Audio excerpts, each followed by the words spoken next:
où est-ce qu'on met la limite en se disant « Ok, non, là, pas besoin de high-tech, on reste sur quelque chose de sobre », alors qu'on ne sait pas trop tant qu'on n'a pas essayé si ça va améliorer vraiment les choses. Et pareil, est-ce que se dire rester low-tech, c'est pas un frein à des innovations qui peuvent être majeures et vraiment améliorer derrière Oui, on tatillonne, on expérimente sur ces sujets-là, parce qu'évidemment, on n'est plus dans des sujets techniques, on est dans des sujets socio-techniques qui embarquent les comportements, les usages, quelque part les référentiels culturels. Il y a aussi le fait que si demain... alors aujourd'hui déjà, effectivement, je confirme que la manière de faire de la signalétique... elle guide les flux et fait que du coup, à un moment, vous avez l'impression que tout le monde est coincé, que ça avance pas ou que ça va bien marcher. Donc, effectivement, aujourd'hui, on pourrait pas s'en passer d'un claquement de doigts. Mais on a des cas où, effectivement, on se pose vraiment cette question. Par exemple, en mode dégradé, il peut y avoir des questions de dire, je sais pas s'il y a par exemple une rupture d'interconnexion à la Gare du Nord sur le RER B, voilà, pour prendre un exemple un peu précis, ou alors classique, pas forcément classique, mais voilà, qu'il faut savoir gérer.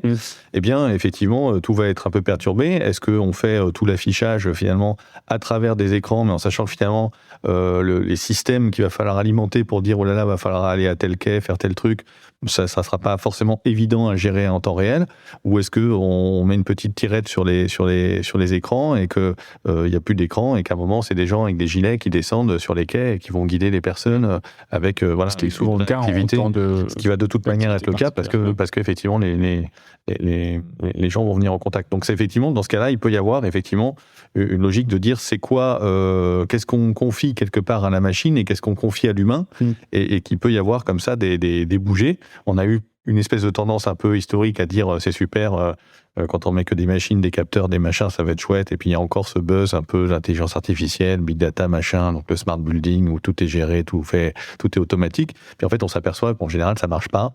Ouais. C'est quand même un peu dévoyé par les utilisateurs, ou mal compris, ou mal pris en main. Il y a on est un peu déçu. Parfois, les performances environnementales d'un bâtiment bardé de capteurs, en fait, elles y sont pas forcément. Et que à ce moment-là, remettre un peu d'humain et puis finalement de se dire, non, ma ventilation, elle est naturelle. Je vais avoir un gars qui passe, ou une fille qui passe le soir, couvre les fenêtres quand il fait un peu plus frais, ça ventile, et puis on referme 2 heures après, et c'est le gardien de nuit qui s'occupe de ça. Et d'ailleurs, ça peut enrichir ou pas un peu le boulot, j'en sais rien. C'est des choses comme ça qu'on essaie de se poser. Moi, j'appelle ça le techno-discernement, ou le discernement technologique, de dire bon, mais ok, oui, il y a des trucs très très bien.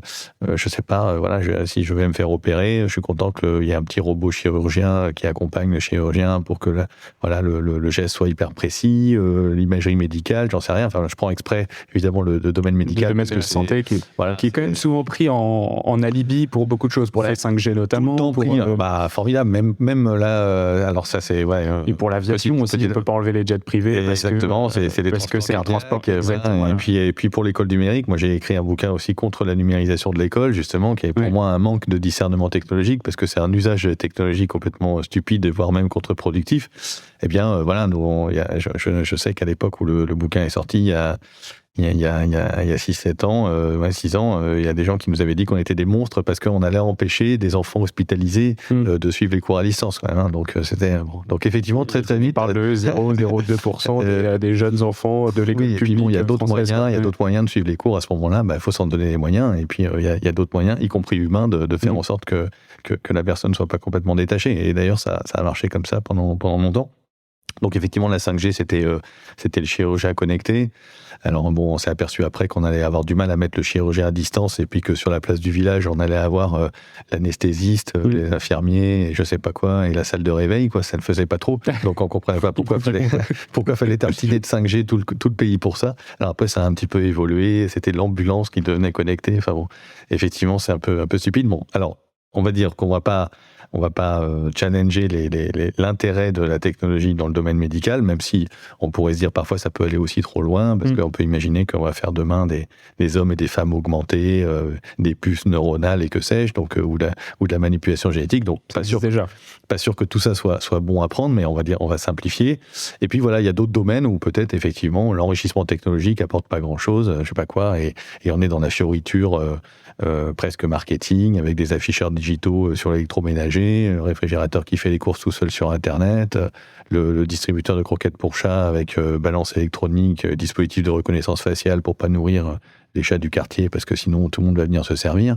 Bon voilà, des choses un peu qui sont quand même un peu plus stupides, mais qui à la fin vont créer ce flot de déchets électroniques et ce gâchis de ressources dont on parlait tout à l'heure.